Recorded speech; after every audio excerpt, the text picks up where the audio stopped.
Good evening. Welcome to the City Council meeting for Tuesday, March 21st, 2023.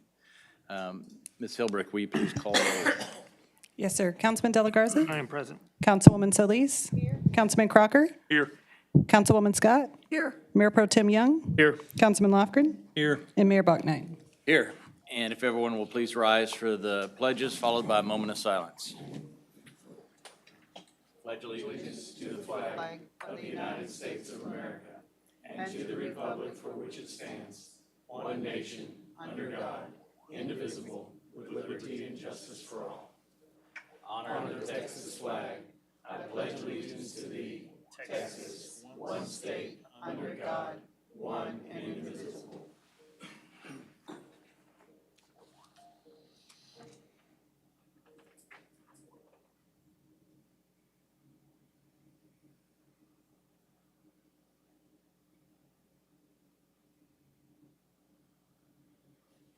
Thank you.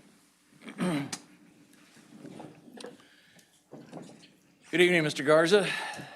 Do you have any announcements and or reminders for us? Good evening, Mayor and council members. We do have a few announcements. I'll start off by making an announcement on behalf of Municipal Court. Municipal Court will be hosting an outreach docket on Friday, March 24th from 9 to 11 a.m. at Meals on Wheels, South Texas, located at 603 East Murray Street. The City of Victoria is also in partnership with Texas A&M AgriLife's Passenger Safety Kid Safe Initiative will be hosting a parent and caregiver car seat class on Tuesday, April 11th at 6 p.m. in the Municipal Court Chambers. Additionally, a car seat inspection event will be held at the Victoria Housing Authority at 4001 Halsey Street on Wednesday, April 12th from 4 to 6 p.m. To register for a car seat inspection, please visit victoriatx.gov/car seat. On behalf of the Parks and Rec Department, a couple of reminders. Teen painting is taking place at Grover's Bend on Friday, March 24th from 4 to 6 p.m. And there's a toddler dance party at Ethel E. Tracy Park on Saturday, April 1st from 10 a.m. to 12 p.m. I will be out there with Michael. And lastly, I'm going to ask Christy Euchre to come up and provide an announcement / update on the recent Queen City neighborhood cleanup. Hello, Mayor and Council. Yes, I'm here to do a quick recap of the cleanup, and I want to thank the Mayor and Council Member Scott for being there for our Queen City cleanup, which was held March 4th. And it was, once again, just phenomenal to see the community support, really, of these efforts on all fronts, from the local neighborhood to the many community groups and schools and churches and businesses and supporters that came out. This was the biggest neighborhood cleanup we've had. We're always in a neighborhood, so it's a challenge. We want lots of people, and then we're like, we got to do a lot of work. So we had over 200 volunteers this time.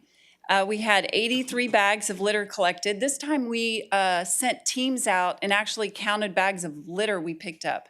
So that was something different we did this time. We serviced 122 addresses in the neighborhood. We picked up 25 tons of debris. 109 tires collected, which was quite a bit. Didn't quite beat the Silver City record, but quite a few. The fire department, fire marshal installed 30 smoke detectors in homes, and we raffled off 6 bikes by the police department with their bike rodeo. We had some great sponsors this time that covered our food, our coffee, HEB, the box, NRP Group, Lowe's. Appliance Pro removed the Freon from all appliances, so we wouldn't have to worry about that. The Wade and Carter Show and Lowe's provided all of the beautiful plants that we distributed. There's a picture of some of them. Our local VFW 4146 were the ones in charge of distributing to residents, and they put little flags in them. So we had a little more organized on at least delivering the plants this time. That's always a big popular part of this. So we look forward to our next cleanup, which it will be the phase 2 of this neighborhood. So we'll cover a little bit more area, and that will be in the fall. And each time with these, we make a few improvements every time. We learn as we go. But I want to thank you all for your support of this effort. We had a lot of partners come out, including municipal court, parks and rec were great, had activities, lots of community partners. Any questions? All right, thank you. No, thank you. Great job. Really great job. That's it for announcements and reminders. Okay. Oh, we do have our quarterly workshop this Friday. That agenda has been posted, and so this Friday at the community center, we will have our workshop. It'll begin at noon this time. Yes. And it'll be a working lunch. And then public and employee recognitions. Ms. Hilbert, will you help me with the proclamation? Yes, sir.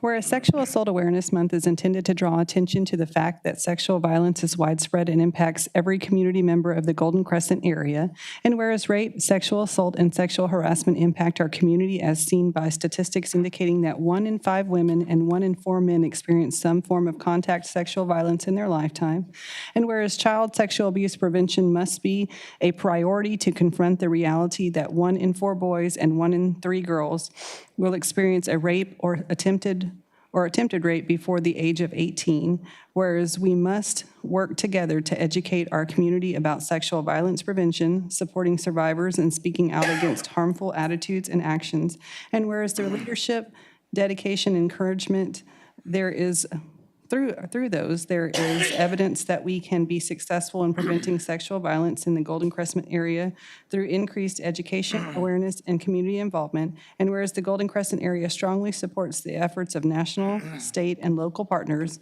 and of every citizen to actively engage in public and private efforts to prevent sexual violence, it's time for all of us to start conversations, take appropriate actions, and support one another to create a safer environment for all. Now, therefore, I, Jeff Balknight, Mayor of the City of Victoria, Texas, do hereby proclaim April 2023 as Sexual Assault Awareness Month.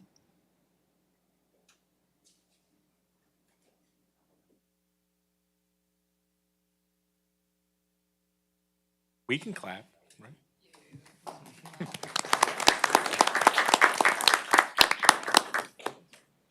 Good afternoon.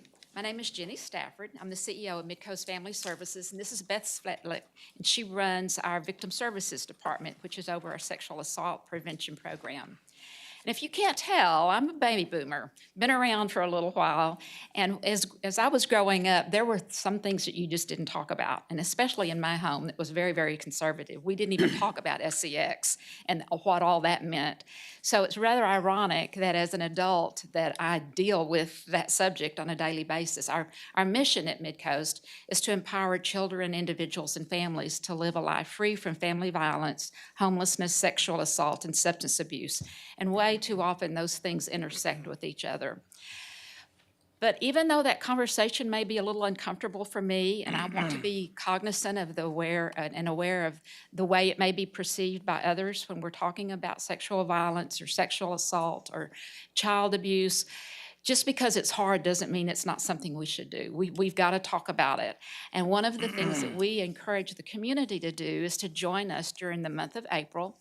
And you know, a lot of the causes have different colors. We all know that pink is for breast cancer awareness and purple is domestic violence awareness.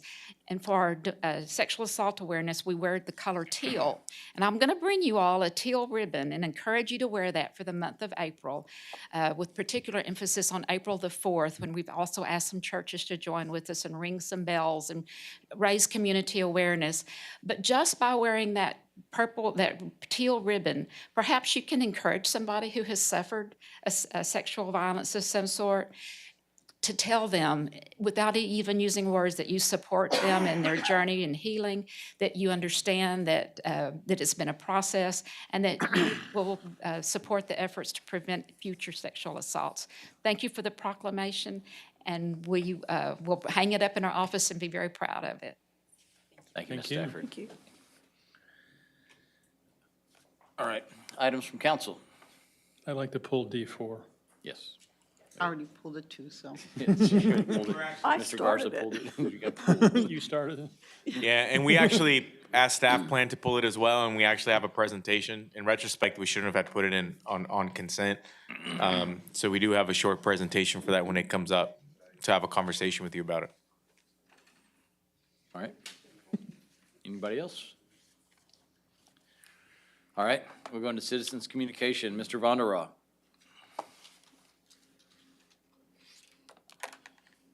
Good evening, ladies and gentlemen. There's continued vandalism over HEB on Rio Grande.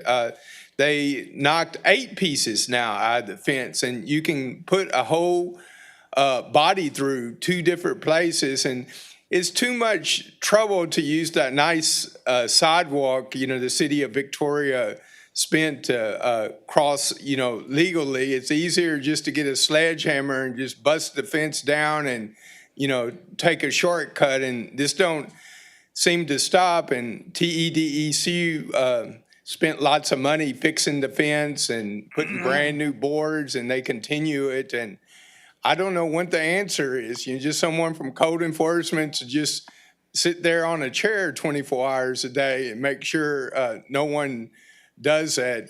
I don't know the answer to that, but I do appreciate Rick doing all the mowing at Christ Kitchen and stuff. A lot of people don't know he did that. And anyway, the place went from an F to an A+, and I appreciate the effort. And Walmart donated $5,000 worth of bikes to the police department. They gave out 6 that day, and thanks to Lowe's for all the flowers. Well, anyway, have a good evening. Thank you, sir. Thank you. Mr. Fisk?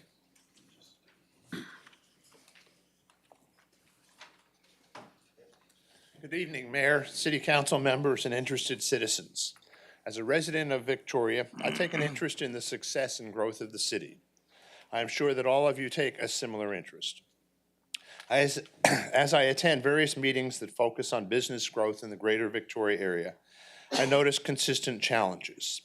As these challenges are brought forth, the city has done an excellent job of trying to make it easier to do business. One area that seems to be the most challenging to satisfy is the workforce needs of the ever-changing business opportunities. All right? To be sure, this challenge is not unique to the Victoria area, nor is it a new problem.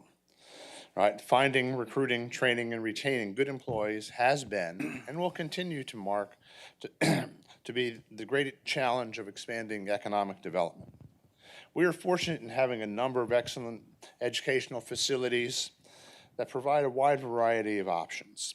These include our local high schools, Victoria College, and the University of Houston at Victoria. Many people tend to think of our high schools as preparing students for college. What they don't realize is that today's high schools are instrumental in preparing students for today's and tomorrow's workers. Many of their programs are actually designed in coordination with area employers. It is no longer just about teaching reading, writing, and arithmetic. Victoria College and UHV focus on the needs of our community. They offer many academic courses as well as certificate programs in fields that are in high demand. Without affordable offerings, we would see an even greater shortage of skilled tradespeople. In May, the citizens of Victoria will have the opportunity to go to the polls to vote on issues important to the future of education in this community. I encourage all citizens to carefully consider the issues and then do their civic duty and vote. Don't blindly follow the advice of your neighbor, your mother-in-law, your clergyman, or even me. Do your research and then vote. The future of Victoria is at stake. Thank you. Thank you, Mr. Fisk. Mr. Eller?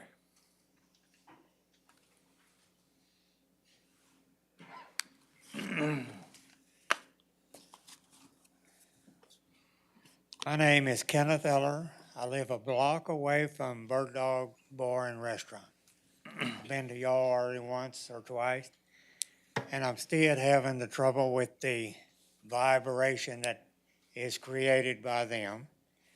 The police chief has come to my house with his unit to register it, and I don't think there is a registering device other than an earthquake instrument to do the vibration.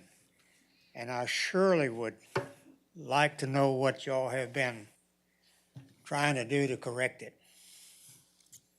And I could call every night that they open up their little computer over there that makes this noise, and it goes right through the house and nothing stops it. And please do something so I can get some sleep at night. But it starts sometime, I call, the police goes over, and about an hour later, they forget they came by. And on the weekend, it goes to 1 o'clock. And I've lived at this location for over 50 years, never had this problem. It's a little bit better now because of the cold weather, but as soon as it warms up, it is going to get bad again. Please take care of it. And that's all I got to say. And thank you. And Mr. Eller, I typically don't respond on comments. You've been here a lot. I want you to know that what you're asking is not falling on deaf ears. The police department, and we've had a discussion about it, looking for a device that is good at measuring bass. And there's some out there. We're just trying to find the right one that fits within a budget and can be properly monitored for the vibration that's caused by the bass. But we know what the issue is, and it's not the decibels, but the bass. And they're working on it, so. A simple solution would be to come to my house in my bedroom, and one be over at Bird Dog, turn it down till I can't hear it. That would be the cheapest way. Okay. I mean, you've got to really be there you can stand on the street, because 5 blocks north, 4 blocks south, people are complaining. Yes, sir. And we appreciate you bringing it to our Maybe not attention. to the And right people, but the police chief. hopefully we can ended find the up at my house. right device, and we will get it put into the ordinance on the vibration measurement, whatever is acceptable. Thank you. You're welcome. All right, with that, we'll close citizens' communication. We'll go into item C1 with public hearing. Item C1 is an ordinance approving a budget amendment to the FY23 budget in the amount of $98,500 to cover the cost of consulting and legal fees for the landfill expansion project. This item is on first reading. Good evening, Mayor and Council.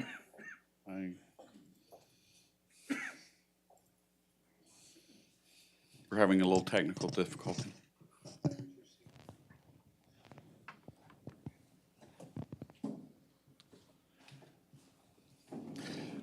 While they're doing that, I'll just talk real quick.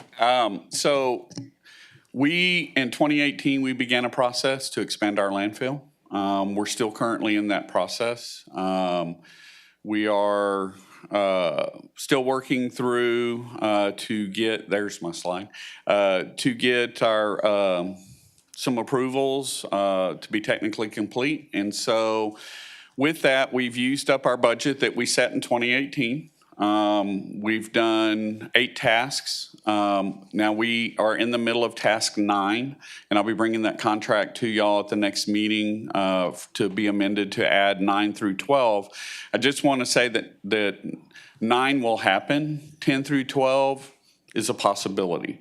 This also will cover legal costs that are ensued with our legal attorney going through and making sure that all the paperwork is correct that we send into TCEQ.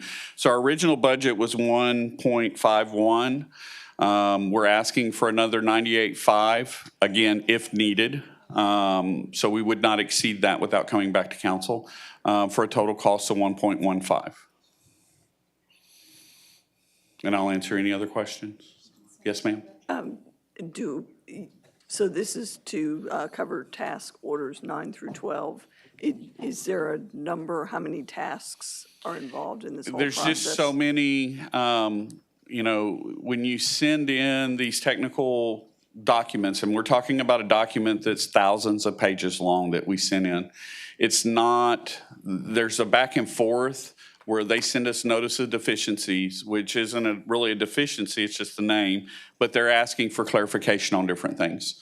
And so we're in that process now, going back and forth answering their questions. We're hoping that, we do it in as few tasks as possible. But each time they send back a new set of questions, we have to kind of create a new task because when we do this, we don't want to just say, well, here's $3 million, whatever it takes, use that. So each set of questions that comes back creates a different task with a different amount of money to answer just those specific questions. Does that make sense? Yes, thank you. Daryl, does this entail closing part of the landfill to expand it, or are you doing it at the same time? No, ma'am, what we're trying to do is just expand it. None of it we've closed parts of the landfill as we finish those parts of a landfill, but that's on a totally different schedule. That's based off of fill rate and those types of things. So this is totally separate issue. Okay, so this has to do with that extension that land that we got, and then we had to do something with a This ditch is or a something? permit mod to increase the size. Yes, ma'am. So it's fair to say this will increase the lifespan of the landfill. By about 90 years. Yep. And Great. just a reminder, we don't have another one within 125 miles of us, so it's huge for the city to have this going into the future. But we already purchased the land. Yes, ma'am. Okay, good. Okay. Well, great. Thank you for going through this. And at this time, if there's no other further questions from council, I'll open a public hearing on item C1. Anybody wishing to speak on this item, please step forward to the microphone. Seeing no one come up, I will close the public hearing with item C1. Entertain any motions. Make a motion to approve item C1. Second. Okay, a motion and a second. Is there any further discussion? All those in favor say aye. Aye. Those opposed, same sign. Motion carries. Thank you. Consent agenda without D4. Item D1 is the adoption of minutes of the regular meeting held on March 7th, 2023. Item D2 is a resolution approving the application for the 2022 Assistance to Firefighters Grant in the amount of approximately $1 million for the Mobile Command Rehab vehicle. And item D3 is a resolution approving an amendment to a professional services agreement with CivilCorp LLC for the Wagner Way Project Design right-of-way determination in the amount of $3,000 for a total amount of $178,000. Thank you. I move we accept the consent agenda as read. Second. A motion and a second on the consent agenda as read. All those in favor say aye. Aye. Those opposed, same sign. Motion carries. Item D4. Item D4 is a resolution authorizing the use of 40% weighted value for price when using a competitive seal proposal for civil works projects. Good evening, Council. Some background information on why we're here tonight. In 2019, the City Council authorized city manager or designee to determine the most advantageous method of procurement. As y'all may recall, you've been hearing best value a lot in recent years. That's part of it. So since 2019, we've been utilizing the alternate bidding method under Government Code 2269, specifically the competitive sealed proposal method, or CSP, for civil work solicitations. And in 2021, the state legislature passed some new requirements when using the CSP method for civil works projects. These new requirements require the city to have at least 50% of the total weighted criteria be for cost. The law also states that with the governing body passing a special resolution, the city may assign a weighted value of 40% to the cost criteria instead of the 50%. Staff recommends, due to the CSP method and, the civil works projects, staff wants to consider other factors besides cost, such as work plan, references, time, stability of the firms that are submitting proposals to obtain, again, the best value for our residents here. So we're asking council to approve a resolution allowing us to reduce the cost weight from 50 to 40%. Under the alternate bidding method of 2269. Why should we reduce the value? Assigning a 40% weighted value, it'll allow us greater consideration for other criterias. Again, best value, that's what we're after. I've created a table. On the left-hand side, You'll see our current selection criteria and the weighted value for them. And on the right is our proposed changes by reducing the cost value.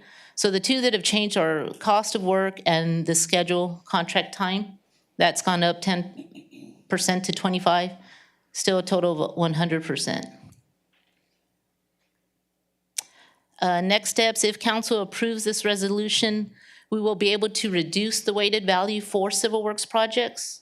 Now, it doesn't mean every project will have to be weighted at 40. There's always still some discussion that we can have with management and how they want us to proceed. Are there any questions at this time? That's really it about on what we're doing here tonight. On the 40%. Yes, ma'am. And you said that it would depend on the project. Are you going to be basing that maybe on the size of the project or what, I mean, are we going to get a contract that's at 50% and one at 40%, but you will tell us why you went that route? Yes, if we deviate from the 40%, when we bring the contract to council, that'll be in the presentation, if it's 50% and why. Okay. The majority of them would be 40%, so we can have that time element at 25. Right, and keep in mind that previous to that new legislation that requires coming to council to go to 40%, there was greater flexibility with staff already. And so previous to 2021, we were using our best judgment, or at least had the ability to use our judgment in playing around with how much we attribute percentage-wise to different categories. If it weren't for, that new legislation that requires us to come before you to pass this resolution, we would be headed in that direction anyway. To Lauda's point, we've been talking over the last few years about focusing more on things like time and things like that. Obviously, some of those, in some instances, it makes sense to focus on things like time. In other instances, it might make sense to focus on cost.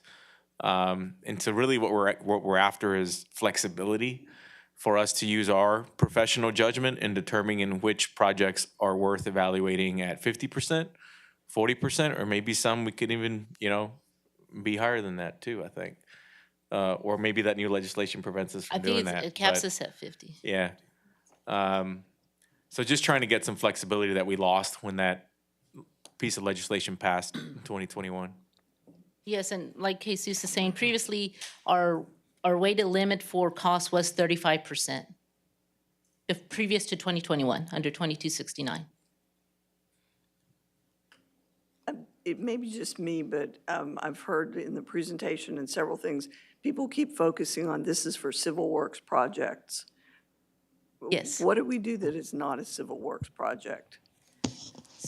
Fire station rebuild? Yes. I mean, seriously, I'm Yes. trying to figure out where this would Yeah, fire station rebuilds, some So I know park Allison projects. had looked that up. Yeah. So if you look it through the statute, it references 2269-351, which is a definition of civil works, which is referenced in the resolution. And I can read that to you if you'd like me to, but it's not all public works projects. It's specific ones, generally referring to roads, streets, bridges, utilities. So there, for example, like the mayor said, the fire station is not going to be applicable in this situation. So it is very specific to when we can apply this. What about the Public Works headquarters? It wouldn't be considered a civil works? No, ma'am. Okay. No. And then again, you said that it's capped at 50%? Correct. By the newer legislation, and that we've been using lower numbers. Prior to 2021, when this law hadn't been passed, when the House bill had not been passed, we were using 35%. So we couldn't use a 60%. I was thinking that a higher number might be. No, ma'am. Well, if you wanted to place more value in cost, then you would completely change your method and go to a low bid method, not best value. Thank you for saying that Yeah. too, because as I said I thought, okay, is that the distinction? Right. All right, thank you. Right. And we're That's trying to stay away from the low bid Right. approach to focus on value. And if you remember the first section of Crestwood, we went out for a low bid. And there was someone that was $30,000 more, that was more than 180 days shorter. Right, And we couldn't go to them. yeah. And that, at that time, Mayor McCoy, I don't think he was on the council when that project left, but he went back through these contracts with staff and went forward with this method. That was part of my question too, is on something that is a very standard process that virtually anybody can do. I didn't want us to be only looking at 40% with value, but we would be probably using the other method. Yes. Thank you for answering. So as I understand it, if we adopt this, then you guys would have the ability to use either the 40% or the 50%?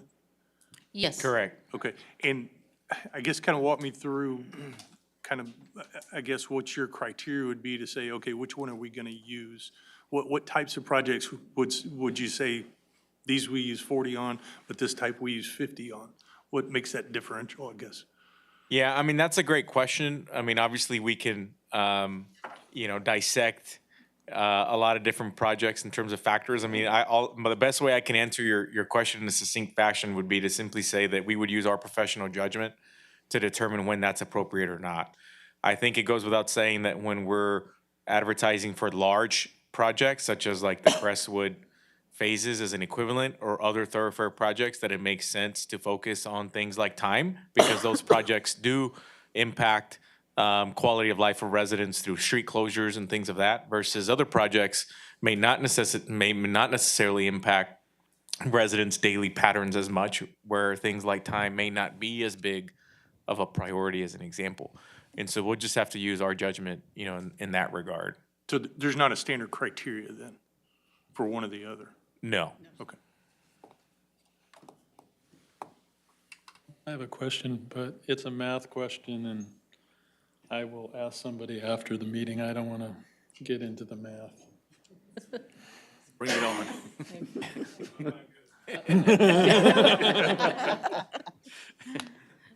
Are there any other questions? No, I do appreciate the increased flexibility that we've gotten from this best value. We've seen it in the past where we've been kind of hamstrung by things, and this certainly benefits our whole community. All right. And so we're happy to, proceed as you wish. We can, obviously you can vote on it, or we can delay it and continue to have conversations about this subject. I think we're ready to vote. Yeah, need a motion. I just need it. I move we adopt. I second it. A motion and a second. Is there any further discussion? Great question, y'all. All those in favor say aye. Aye. Those opposed, same sign. Motion carries. Item Thank E1, you. Ms. Fulgham. Item E1 is a resolution hearing an appeal of the Building and Standards Commission's demolition order for 2705 Algae. Good evening. So code enforcement first started working this substandard structure in May of 2022. They presented this case to the Building Standards Commission at their February 28th meeting, in which the Building Standards Commission did issue an order to demolish and vacate the structures of this property at 2705 Algae. The Commission made 3 findings: that the structure or part of it was constructed or maintained in violation of the city's building codes and other applicable ordinances and codes, that the foundation or the vertical or horizontal supporting members are 25% or more damaged or deteriorated, and the structure, any part thereof, has been damaged by a fire, water, earthquake, vandalism, or other cause to such an extent that it's dangerous to the health, public health, safety, and welfare. So basically what that means is that, like we've seen many of these in the past, that water deterioration and wood rot is caused this structure to be substandard and unsafe. And rather than me kind of explaining that, I have pictures because I think they're worth 1,000 words. So as you can see, we've seen there's a lot of water damage that is causing some of the roof structure to collapse. You have broken windows. Here's more decking falling off. A lot of wood rot on the siding. Trees and vegetation growing into the building. Siding falling off.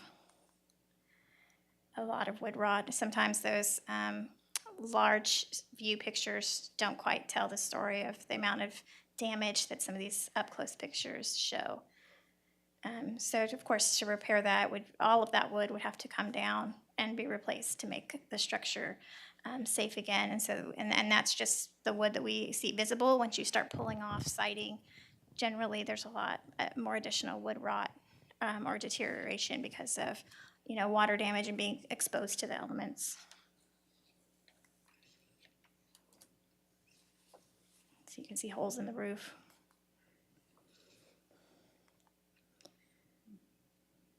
They're shifting, which is evidenced by those cracks.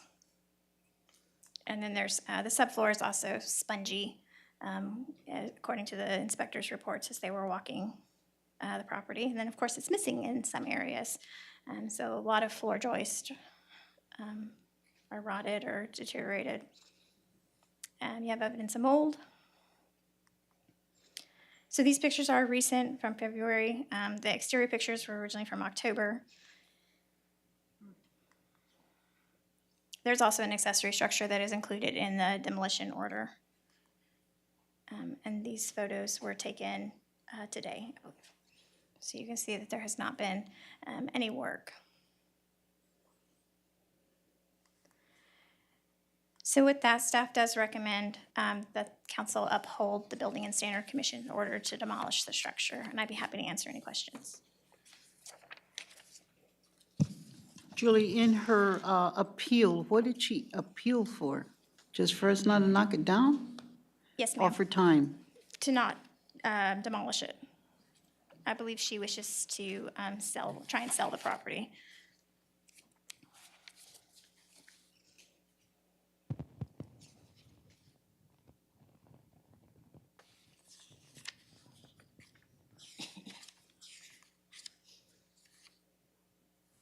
There's something about the floor joist being rotten.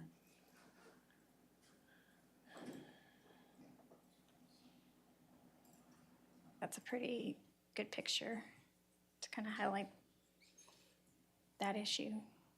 But in her appeal, she didn't make any proposals. I would make a motion that we uphold this order.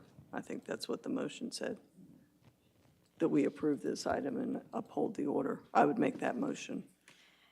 I am making that motion. So it's just been brought to my attention that the applicant is here if we want to give her an opportunity. Oh, I'm sorry, are we having a public hearing? It's generally not a public hearing. No, but if she wants to visit with us, we've typically allowed her, if she would like to say some comments.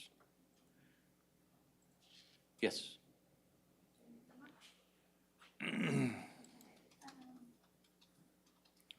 This structure, I don't have any problem with it being demolished, okay? The only thing that I'm wanting to do is get some bids for a construction company or demolishing company to come and demolish the house.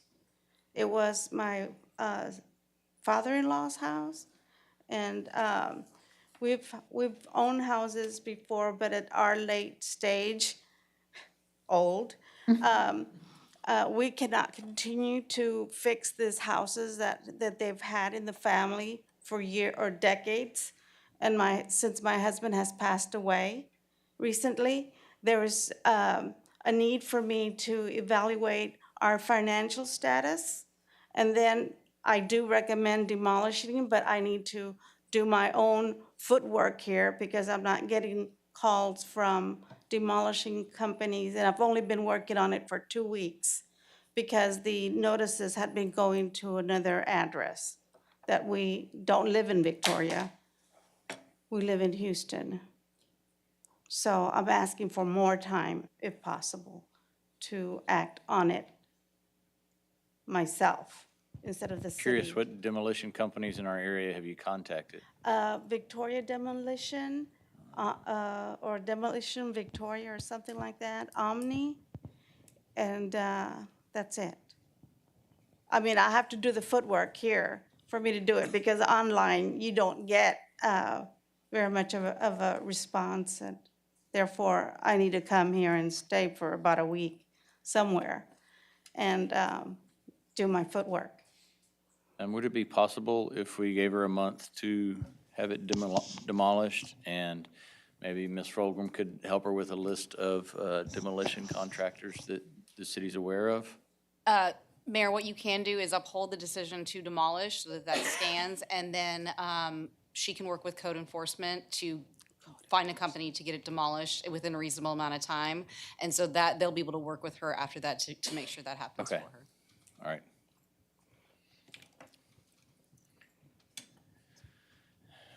Sounds like a great Can we say compromise. something or not? Yes, you can say. Okay, Julie, you can't use CDBG funds to demolish that? I mean, it's in a area that's covered by CDBG. Yes, I was actually thinking that. I wasn't aware that demolition was the plan, wasn't communicated to our officers. So if demolition's the plan, we can definitely help you out. See if you're eligible. The thing with CDBG is that the taxes have to be paid and the deed has to be clear. So if we can get those two things, then we can use the grant. If not, we can definitely furnish Ms. Irene De La Garza with a list of contractors to get it demolished on. We very much prefer the property owner to demolish the structures rather than go out to bid for them. Well, if, see if you can help her. Yes. Either way. I agree. Yeah, so I think that we should uphold, and then Yeah. Ms. Fulgham will work with her in a reasonable time to get it demolished. We can do that. Okay, Sounds So good. I've made a motion to uphold. to uphold. Second. All right. Got a motion and a second to uphold demolition order. City's going to work with her to help her locate her own demolition company. And we'll look into the CDBG aspect of it as well. All right, Very good. great. All those in favor, say aye. Aye. Those opposed, same sign. Motion carries. And we're on to item E2. Item E2 is a resolution approving the downtown tax increment reinvestment zone financial and project plans. Good evening, Mayor and Council. What I have back to you is the proposed financial and project plan for the downtown TERS. And what I have is a brief presentation on where we've been and where we are today. As you can recall, we established it in 2021, January and July of 2022. We reached out to other taxing entities and had the college, Victoria College, and the Navigation District join. In October, the Board of Directors was appointed, and you also approved the chair and the bylaws. And then this, most recently, March 3rd, we had our first quarterly meeting as the TERS Board. And this same presentation was given to them. They did approve the proposed financial and project plan. In February, we also submitted our first annual report to the tax comptroller. So a few highlights for the financial plan is, again, the TERS is still set at a 25-year lifespan. The current participating taxing entities is the City of Victoria, the Navigation District, and the college. And we are all dedicating 100% of the tax collections to the TERS. The baseline property value of the TERS is approximately $67.4 million, and that was updated in the financial plan based off of the certified tax rolls. And the current projected revenue total is $5.9 million, and that is a very conservative $5.9 million, and that's essentially what we would hope to have if we don't spend any money between now and the 25 years at the end of this TERS collection. Oh, part of my thing didn't show up. So project plan highlights. Eligible project items are enhancing parks, streetscapes, infrastructure, economic development grants, developer reimbursement for public improvements, and administration and implementation of the TERS. In the packet on page 13, there is table 6 that has a list of eligible project plans, and those project plans are actually straight from our downtown master plan. And I picked all of them and put them all in there so that we could have more of a fluid document in the future to show these are the eligible projects. You don't have to do all of them. We obviously cannot afford them. But if the TERS does really well, there could be a potential that we could do more than just 1 or 2 projects in the 25-year span. So there is a note on that table making that statement saying that That total amount for that projected, or those project plans or projects, is more than that 5.9 million that we have projected for the 25-year lifespan. But again, if it does good, we could do more in the future. So for the future, again, the TERS board recommending approving the financial and project plan as presented. We will continue to seek out the county to join the TERS. In June, we will have our next quarterly meeting, and then we will continue to have our quarterly meetings until we increase the revenues and hopefully look to implement or using those revenues for a project in downtown. Are there any questions?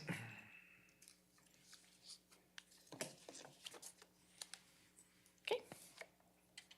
Thank you. Thank you. All right, just need a motion. Motion to approve? Okay. I'll second. And a motion and a second to approve item E2. Is there any further discussion? Hearing Look none. forward. Uh-huh. I look forward to the county joining. Yes, please, please call your county commissioner and lobby them for joining. All those in favor say aye. Aye. Those opposed, same sign. Motion carries. And Could on point to, out that all their offices are in the TERS. that's right. City manager reports. Ms. Struval. Well, good evening, Mayor and members of council. I'm excited to be presenting our annual report for the department this evening, and I did commit myself to 15 minutes or less, so kind of mentally timing myself there. So without further ado, our department's mission is to educate and foster productive education within our community. We do so by continually committing to doing the following 3 goals: proactive storytelling, creative content, and educational development of our community. So in front of you, you should have the printed out version of this infographic. It might look a little bit different, but follow me. We'll go through each section in a little bit more detail. On the far left, you'll see city news, and we do have a lot of original content that we produce. This one is focused on more of those breaking news items where we're the first to announce it to the public, to our local media partners, and our stakeholders in the community. And you'll see on the right that the gradient color is based on the supporting departments that we're working with. And you'll see at the top, of course, is Public Works. A lot of those are road closure alerts that we do send out promptly, followed by our weekly newsletters. So there's a lot of written content that we find very important for our residents to know. At the bottom, you'll see our top 3 engaged stories. Where do we get that data? How do we know? Well, our website traffic tells us which of the stories are the most visited and clicked through. We also look at our social media engagement. So we know that our community cares a lot about new developments. Kudos, Danielle. And so we continue to look at the topics that our community cares most about and help let it dictate what is going to be some of the more creative content that we decide to produce. So let's see a little bit more about that.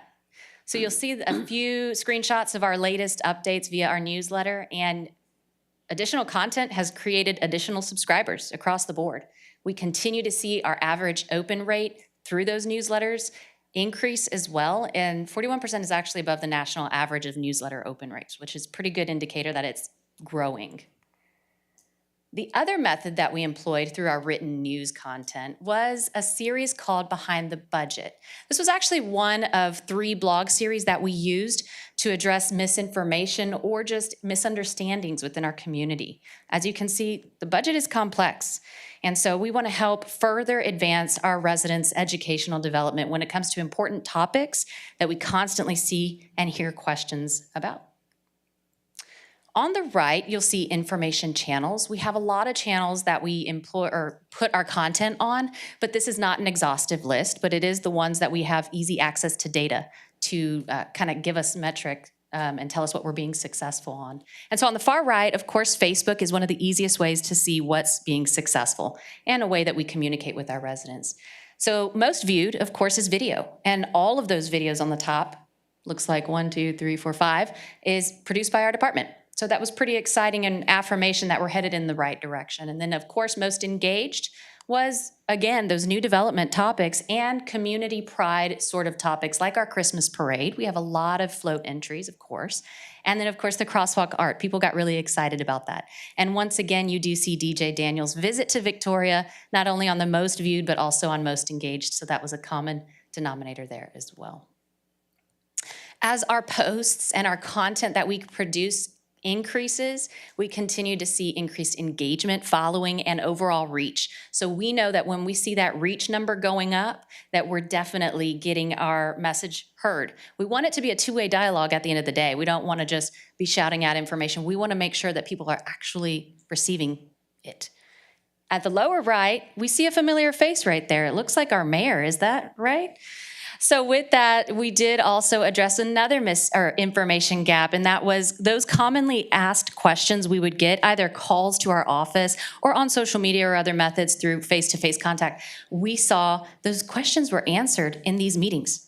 Why are people still asking them? Well, maybe they didn't have time to attend the full meeting, or maybe they just didn't easily retain the information. So our job was to create the Rundown series, where we conduct in a nutshell version of the important work that our city staff does every day, that you do every day to make decisions that impact our community. So we did have a little fun with these videos. As you can see, there were different faces and opportunities to do that, because at the end of the day, when I learned best was when I was a student and my teachers made it exciting and kind of funny. And so I think that this did help, and it looks like the public's reception of it definitely affirms that.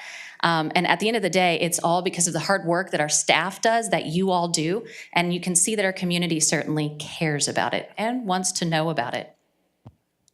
Beyond the Rundown series, we did produce a lot of, in general, creative video content for not only social media and channels listed above, but we do have the local cable TV channel.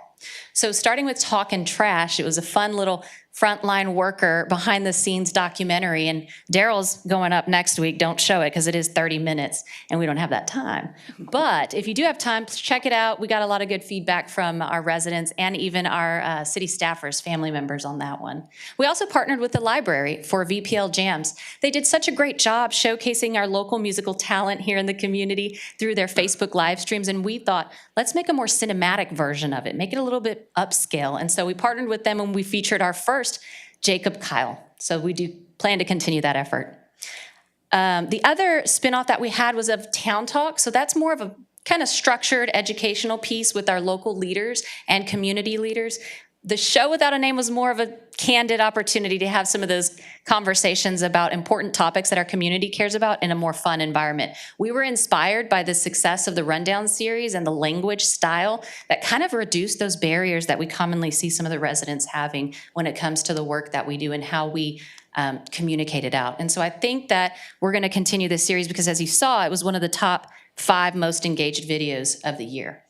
And finally, DJ Daniels' visit to Victoria. We did not host the live or the ceremony. That was our police department and local leaders there. Super proud to have been a part of that event because DJ Daniel was such a great inspiration to us all, and our community totally welcomed him and embraced him upon his arrival. And if you haven't seen the video, my favorite line that he says that just showcases Victoria for you and summarizes us in a nutshell is, "Winner, winner, chicken dinner." This one is the best. And he's talking about, out of all of the 200 plus communities that he visited, this one was his favorite. And he said it as the sidewalks were lined with community people just shouting for him and cheering him on as he walked in. So as he drove in. And so how cool is that? So speaking of DJ Daniel, I'm going to move over into our staff achievements and awards. We received the statewide Kurt Ugland Impact Award for that program. Not only the live ceremony coverage, but the behind-the-scenes video coverage as well. And that was truly a testament to the hard work that we do, but our community at the end of the day, the leadership that we have in hosting that entire program itself.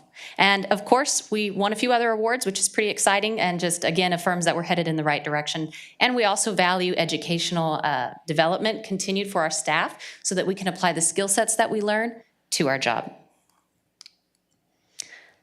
Next, I'm going to talk about our projects. So as you see, 974, we almost did 1,000 projects. The bulleted list is not an exhaustive list, but it does give you a big picture view of what we handle every single day to support all of our departments, our organization, our community. So we're constantly shifting gears, but we do it, and we're excited to do it. One of the programs I want to focus on is Citizens Academy. Happens every year, and I'm sure you all know we have made some changes, some improvements to the program. And this year was no different in terms of receipt of positive feedback from our participants. It's my favorite way of communicating with our community because I get to hear firsthand, have a dialogue with them about what we're doing that's working and what we're doing that maybe could use some improvement. And so I really value and cherish this opportunity. And they definitely felt the same. But again, that's our leadership, our city staff, and you all for your time and investment in this program. So we liked them so much, we wanted to stay connected. So we did launch the first ever Citizens Academy alumni group. And we had a more intimate update from our city manager via a luncheon. We had a good turnout, and we got to share some news and updates that they don't typically get to hear. Maybe they see it in a news release, right, or a social media post, but it's so much different when you get to have that face-to-face time. It's a really good opportunity, and we're looking forward to the next one this fall following your State of the City, Mayor. Looking forward to it. And we did have 3 distinguished citizens whom we will be recognizing here in council chambers in the fall. Every year we are now seeking, this past year we sought out to create a more cohesive pattern in kind of providing a residential educational program. In prior years, we would each, me, fire, and police, advertise our programs as separate, I believe, but now we're intentionally trying to provide a pathway for our residents to, in theory, start the year with our program hosted by communications, followed by police, and then followed by fire at the end of the year. And then those citizens could potentially be recognized as our distinguished citizens. And so hopefully this encourages that pathway. They could still participate every other year if they wanted to, but this at least provides that motivation to get them all done. And at the end of the day, we want them to stay engaged, stay informed, right? But we also want them to serve on local boards and commissions and even volunteer with whatever events we're hosting. The last topic I want to mention is our mobile alerts. As you can see, we do have that capacity. This year we did launch the new app, but in 2022 there was a lot of planning work, primarily by our IT department, but we did help on the back end with some of those functionality canned messages that our residents would get in terms of responses, and we'll plan to continue to help him make it great. And so we're excited about having that as an opportunity to communicate in addition to all the other platforms with our residents. And finally, I would be remiss if I didn't play some form of video recapping this past year. So I hope you all enjoy.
And that is it. We have a lot of plans for the future. We never want to stay stagnant. Lots of goals going into 2023. So I will answer any questions you might have.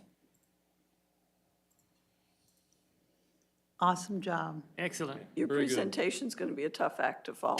Yeah, I feel bad for Jason. Jason's got this. May not have a video, but that's okay. He's got it. I appreciate it. Yeah, really. Thank you, Ashley. as you can see, we've obviously, under Ashley's leadership, have stepped up significantly our efforts to produce quality content, engage the public, and just be more accessible with our information. And so it's hard to think of what we can do to improve, the great work that the team has done so far, but that's a good challenge that I know Ashley is looking forward to. So thank you and your team for all your work. Next up, we do have Jason. We were just texting, and to try and top that, I think you're gonna do a live performance? Yes, sir, as long as you back me up. Okay, yeah. So we'll see how that plays As out. long as it doesn't make us play a game or anything. Yeah, I like that. You can handle cornhole. Yeah. Well, good evening, Mayor and Council. Yes, that is a tough act to follow, so I will hopefully dazzle you with my live performance at the end. So, but no, really quickly, we will go over the achievements of the department. We'll talk about, really lightly, touch on some of the park projects. We'll obviously dive into the numbers and just discuss our future within Parks and Recreation. So the 2022 achievements that we had for Parks and Recreation was really focusing on community, sports events, maintenance. I know I came up here last year to you and I mentioned maintenance is one of the focal points that we wanted to focus on this past year, and we have, but all of that starts with team building and teamwork. And so you can see in that first picture, that's something that we did. We actually took this from the executive leadership team building, and the team had a great time with it. And so they were able to interact. They had great communication between the different divisions. They were not allowed to sit next to the people that they know. And so it really worked out for us. And so we had a really great time with that. But you can see in the second picture, playgrounds was also another big focus. That was Ted B. Reed. That was the replacement that we were able to, that took place this past year. Again, primarily focusing on playground and ball field maintenance. You can see in that third picture, there was a lot of focus on ball field maintenance, and particularly over at the YSC, which is our youth sports complex. And then part of that team building and the project assistance was that next picture you can see we have two individuals in a boat. They are literally fishing by hand, moving the fish that we had from the old pond into the new pond, or a pond on the golf course that had water at that time. So that was really cool. They had a really great time. I don't think they will ever want to do that again, but they had a really good time experiencing it that once. And then, of course, our tournaments, our sports tournaments, that was really big this year. We had TAF again for the second year. We focused on some art in the park programs, some more youth-based programs. We had been really, really heavily involved with our sports leagues and our sports tournaments, but we wanted to shift focus and focus on the youth and focus on the teens and focus on the active adults. And so part of that program was the Art in the Park. And that next picture is Toddlers on the Trail program. That's taken off really well, and it had a lot of participants throughout the past year.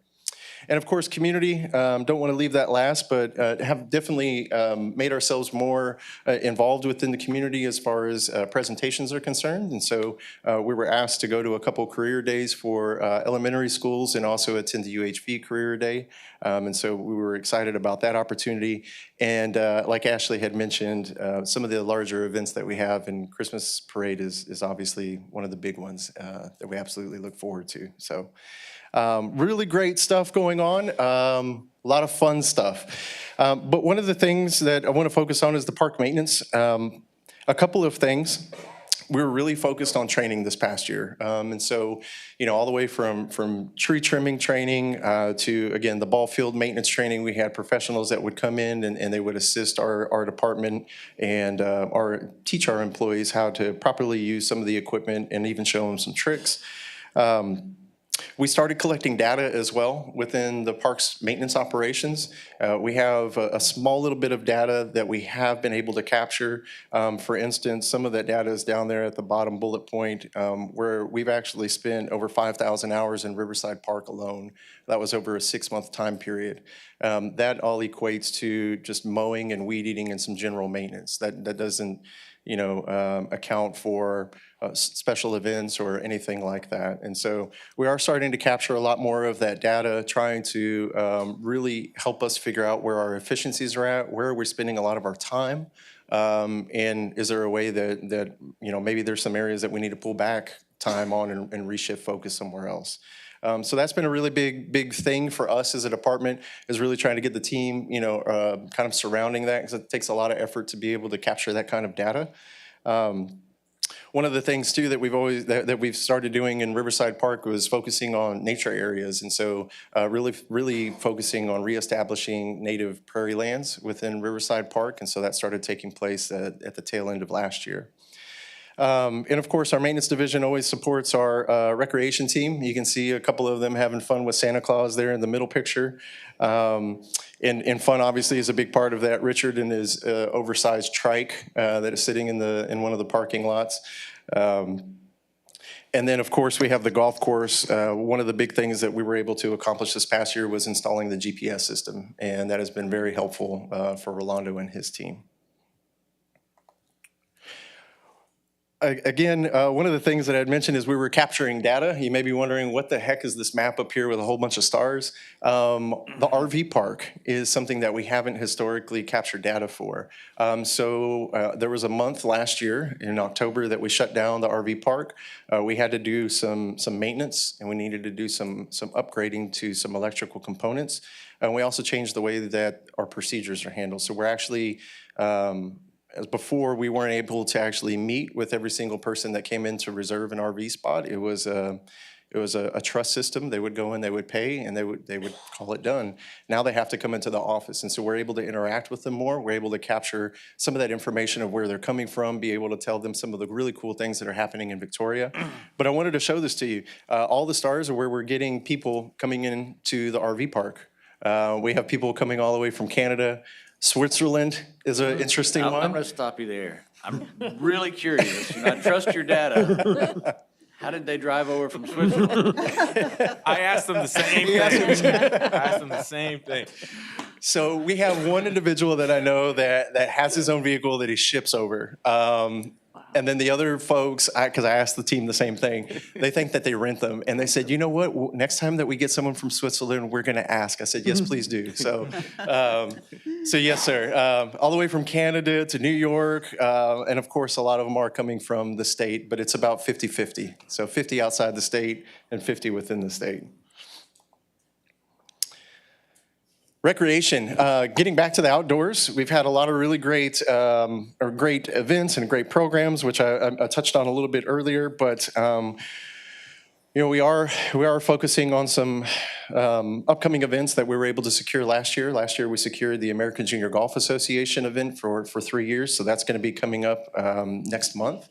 Part of that was, of course, TAF Winter Games too. So we were able to host the TAF Winter Games for 3 years. This is our second year, but last year we were able to see over about 1,100 attendees.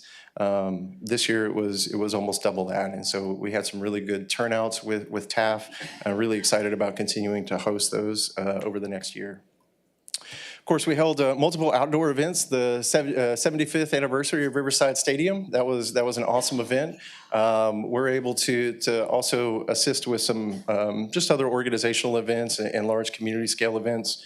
Some of the data that we were able to capture were the recreation programs. We hosted 20 programs with over 1,200 attendees at those programs. And then we also assisted with over 50 community events and programs.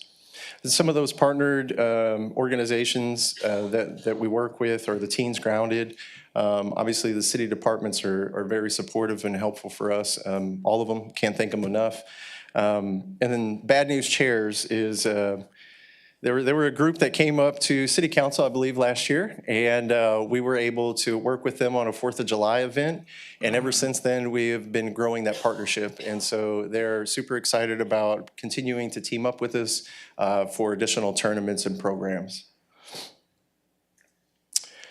Some of the projects that we started off in 2022, of course, Riverside Duck Pond was one of the biggest ones that we had a ribbon cutting for, and I'm sorry, a groundbreaking for. That was back in September. Of course, the Ted B. Reed Playground, we had that completed last year, and then we broke ground on the Riverside Dog Park just at the end of last year. We also, as far as sports is concerned, we also took over or started working with SFC consultants for a sports facilities assessment. And so we're continuing to work with them, but that contract was executed at the end of last year. We did finally get all of the chiller replacements completed at the community center, so we can put a big check in that box. And we are working with the Queen City Neighborhood Revitalization and making sure that we have recreation programs and the department there within the Queen City neighborhood area. Okay, so I'll go into some stats. The golf course has been doing really well. We're continuing to trend upward. You can see this is actually a 4-year snapshot from 2019 to 2022. So overall, our total rounds have increased slightly by just shy of about 1,000 rounds. Again, everything else has increased with the exception of the annual pass rounds. We think that was just a minor decrease there because we did have a holdup in January trying to figure out what we were doing with those annual pass rounds that past year. So there's the deficit there. But all in all, we're doing really well. We're at about 32,500 rounds roughly. Over at the community center, we've been doing really well over there as well. We've started to see increases to our community center rentals. There are about 60 more than what we had last year. And yeah, we're starting to get up to those pre-pandemic numbers. Excuse me, tongue twisted. Our ball field facility stats are here as well. These have gone down a little bit. One of the things that we noticed really when we started creating this graph was the adult softball went down tremendously. Last year, it was around 11. This year, we had around 4. Part of that, I think, is the way that we're having these tournaments now over at the YSC, and we're utilizing our fields a little bit better. I told you our maintenance is increasing, and so in turn, our ball fields are better. And so what we had historically done was use some of the ASC as an overflow for the YSC, and so I believe that hits some of those numbers on that. But all in all, we are doing well. Riverside Stadium starting to see a little bit more tournament use. And again, the YSC is doing pretty well. Oh, okay. Well, there were 2 more slides, but nonetheless, what do we have coming up? We have, what are we focusing on? For the department, we're focusing on sports tourism, parks maintenance again, and again, like I said, recreation programs. Our sports tourism, we're wanting to focus on adaptive sports. I mentioned TAF. TAF is going to be coming back next year as well for the 3rd and final year. One of the things that we've been able to see just in TAF over this year is just a huge increase in the participants. I mentioned it went from 1,100 to 1,800. We had a huge increase in swim this past year as well, 20% increase over last year. And so I think, being able to build upon that on our sports tourism side, again, with the AJGA coming to town, and really just trying to focus on sports tourism in that regard. And again, parks maintenance is exactly what it is. We're going to continue to make sure that we don't have any safety issues, make sure that we focus on playgrounds, really. Oh, hey, there we go. Thank you. Appreciate it. It's our future. Again, focus on inclusiveness, diversity, and conservation, as well as our natural resources. Am I good to click this? Okay. I didn't know if it was going to go blue or not. And again, sports tourism, just wanting to capture more data. That's really what it is. This year is really trying to capture data. That way we can be able to present you more information, better information when it comes to where we're spending our time, when our operations, our recreation, and our sports tourism. So with that, I will be happy to answer any questions that you may have. Do we have any barbecue grills at the youth sports complex for people to use like we have scattered throughout Riverside Park? Within the complex itself? Yes. No, sir. Would it be something that the department could look at? Because I know a lot of those teams, when they come for the tournaments, they end up, not everybody wants to purchase the food that's sold at the concession stand. Okay. Because they need to feed their team a nice meal. So a lot of times the dads or whatever will go ahead and bring their own Old Smoky or whatever and cook hamburgers, hot dogs for all the kids, and it's a lot more affordable too sometimes. Maybe it doesn't need to be within the complex, but in that park area, Okay, so they have a place to go. absolutely. Yeah, the park area would probably work better. We'd have to look at our contract with our concessionaire. that's what I So was thinking. absolutely, yes, sir, we'll take a look at Outside of that. the fence. Yes, sir. And then, do we charge double for California RVs? We can. And check them for fruits at the gate. Yes, sir, you got it. You are the department that sprays for mosquitoes too, correct? Yes, ma'am, we have been, yes. I mean, you definitely deserve a lot of kudos for that. You should put that in your presentation. I had it in there and I took it out, but yes, ma'am, we did have the mosquito abatement program that we started last year, or the year before last. So you're going to keep the mosquitoes away this year. As much as possible, yes, ma'am. Good. Did we collect hotel occupancy rates for the TAF games, the like numbers and other data points to collect through TAF or other sports tourism stuff to figure out the dollar value that is brought to our community with these events? Yes, sir. I don't have all of that right now. We just finished up the last half, I think at the beginning of March. So yes, sir, we do work with CVB on that. That way we can extract that information and plug it into economic impact. Awesome. Yes, sir. All right. Well, thank y'all. Thank you. Great. Thank you, Jason. Doing a great Thank job you over and there. your staff as well. Yes, sir. Yeah. Nah, I'm not feeling it. It was a close second. Thank you, though. Appreciate that. Juggling something. Yeah. Okay, I'm sorry, but somehow I've messed up everything on my screen again. I don't have the agenda, but I think that was the last city manager Yes, sir. report. Yeah. Do you have anything for executive session? No. Okay, then we are adjourned. Good job. Yes. You can go home.